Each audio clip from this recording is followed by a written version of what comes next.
Hi everyone and welcome to another LEGO review video. Today we're going to be taking a look at LEGO Star Wars set number 75301 or Luke Skywalker's X-Wing Fighter.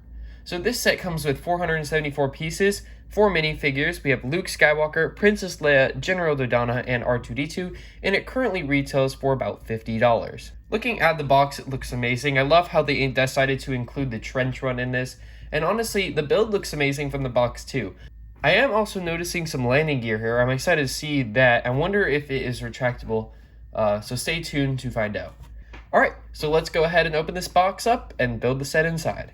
Okay, so I just finished building the set, and honestly, everything looks really good. The minifigures and the set itself actually look pretty decent for only 500 pieces. So let's go ahead and take a look at the minifigs. The first minifigure we're going to go ahead and take a look at is Luke Skywalker. Luke has a very nice print on him. He has just a very standard red 5 helmet, and it looks really nice. It's very simplistic. I believe this is the same minifigure we got in the AT-AT, but I'm not sure. I think it is the same one. Either way, I like this minifigure a lot. He has printing on the front of the torso and on the front of the legs, and he also has printing on the back of the torso, but there is no arm printing at all on this minifigure. This minifigure also does have a dual printed face on him, so he has this one where his goggles are up, and he also has this print with his goggles down and kind of a smirk going on his face. The next minifigure we're going to take a look at is Princess Leia. Now this minifigure is very nice as well. She has the custom hairpiece with the 2 buttons on the side, which is kind of custom to Princess Leia's look. She also has printing on the front torso and on the back of her torso as well. It's basically just kind of this nice kind of white robe with a gray belt that goes around it. She also has a leg piece that is very similar to the Kaminoan leg piece, basically to show kind of a dress. It has printing on the front side, and it also has printing on the back side, basically just to show kind of the wrinkles on the fabric. This minifigure also comes with a dual printed face. We have this expression on the front, and we have this way more aggressive face print on the back. Honestly, this minifigure looks really good, and it very much symbolizes exactly what Princess Leia kind of looks like in this movie. Also, one thing I wanted to mention was she has this very light silver blaster, and I haven't seen that in a set for a while. I have seen kind of the pearled dark gray version, but I haven't seen this color of a blaster in a set for a really long time. I believe the last set that I saw this color in, personally, was the U-Wing from Rogue One with Jane Erso. She had this blaster color in kind of like a little pistol form, and honestly I really like this color, and I wish they would use it more because honestly it makes the minifigure look so much cooler. But anyway, I really like this minifigure overall.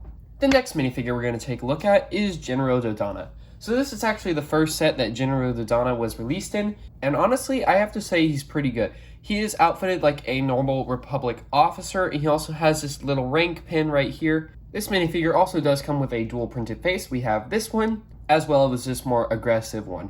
He also just comes with a normal blaster and has a really nice hairpiece. It actually really matches the character in the movie pretty well, and I really like it. Honestly, this minifigure is very nice and probably one of my favorite out of this set. The last minifigure we're going to go ahead and take a look at is R2. Now, R2-D2 is not a very exciting minifigure. He's had the same print for many, many years. Basically, a silver rounded head with kind of a blue print on it and a white body with some blue and gray print on it. There's nothing too special about this, but he still does look pretty good and fits in the set really well. Honestly, I'm very happy with all 4 of these minifigs. They tie in really well with the set. I think the only minifig that I would prefer not be there is honestly General Dodonna. I would have probably just kept him in the Yavin 4 base, and instead maybe tried to put like a ghost Obi-Wan or something in there, or maybe a Yoda, just to kind of fit the Dagobah. But overall, I really do actually like the minifigure selection, and I think it was pretty good for what LEGO is capable of doing. Looking at the actual build itself, it is very nice. It is a little bit smaller than the last playset Luke's X-Wing we got, which I believe was released in 2018. But that one was slightly bigger, and I remember the tip being a lot bigger as well. But overall, I do think this looks very nice. The colors all work really well together, and I'm excited to see how the wing functions work, considering in older models there have been like rubber bands on the top and you'd spin something or something like that. But this one, all you have to do is press this down and the wings will fold up. So I'm excited to see how that works. So first I wanted to go over the play features. So let's go ahead and go over them right now.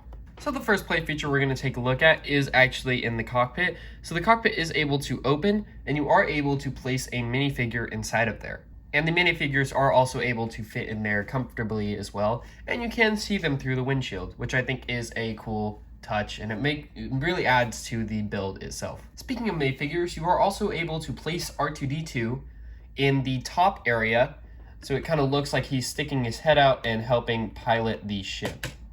The next play feature I wanted to go over is the spring-loaded missiles on the bottom of the wings. So there are only 2, there's not 4 in this set, which like we've seen in previous years. Like for example on Poe's X-Wing, there will be 2 spring-loaded missiles on each side, and then we have kind of these stud shooters on the front. But in this model, there are only 2, and they're only on the bottom, which I think is kind of a weird design. I'm not really sure why they did it like that, but either way, to activate them, since they're upside down, all you have to do is press up, and they're able to shoot out. The last play feature we're going to go ahead and take a look at is no other than the wings. So to activate this play feature, you really have to actually hold up the X-Wing and basically just put your thumb on here, and this back area is quite sturdy, so you are able to just go ahead and push it, and there we go. So the X-Wing wings will actually move into battle formation, and honestly, that looks so cool. And then the way you close it is you basically just can push down on the wings and they will both fold. You could also pull up on this button, but I found it way easier to just push on the wing. The back of the X-Wing is also very nice. It has some really well designed engines, basically utilizing just some kind of rounded brakes and then a wheel rim, I guess, and then some of these kind of cone shaped translucent pink bricks. The engines look really nice, and we also have some nice detailing going on back at the back of the X-Wing to make it look like there's some stuff going on back here. Honestly, the whole back, everything of this set looks really nice. It's really well done. If you flip the set upside down, you'll notice that the wings on the bottom have no detail on them whatsoever. There are no stickers, like nothing. And honestly, I don't really think that that's amazing. I mean, not even the engine pieces have stickers on it, but they do on the top. Now, I get why LEGO did this. The bottom isn't supposed to be shown, but it's still a nice detail if they have the bottom on there so you can see, a little bit more detail. But here, it's really lacking the amount of detail that I wish it would have, especially for a $50 set. That price point is not cheap, and especially when you're looking for a very iconic build that's been created through many years, having little detail on the bottom is just really kind of disappointing for me. I'm sure you all will be excited to know that this set does actually have landing gear. However, it does not fold up. If you flip it up like this, you'll notice it is directly built in, and you have to let your ship be able to, if you want to play with it, fly it around with landing gear on. So that is kind of a downer, and I really wish that the landing gear would fold, but either way, it is still a pretty good set, and I do really like this set overall. Overall, I think I would give this set a 8 out of 10, just because there are so many stickers that it really is hard for me to give it a 10 out of 10. It is a very good idea, and it is a very good build, but honestly, the amount of stickers on this, there are way too many, and it would have been so much easier if LEGO would have just printed some. Anyway, thank you guys so much for watching, and I'll see you in the next video.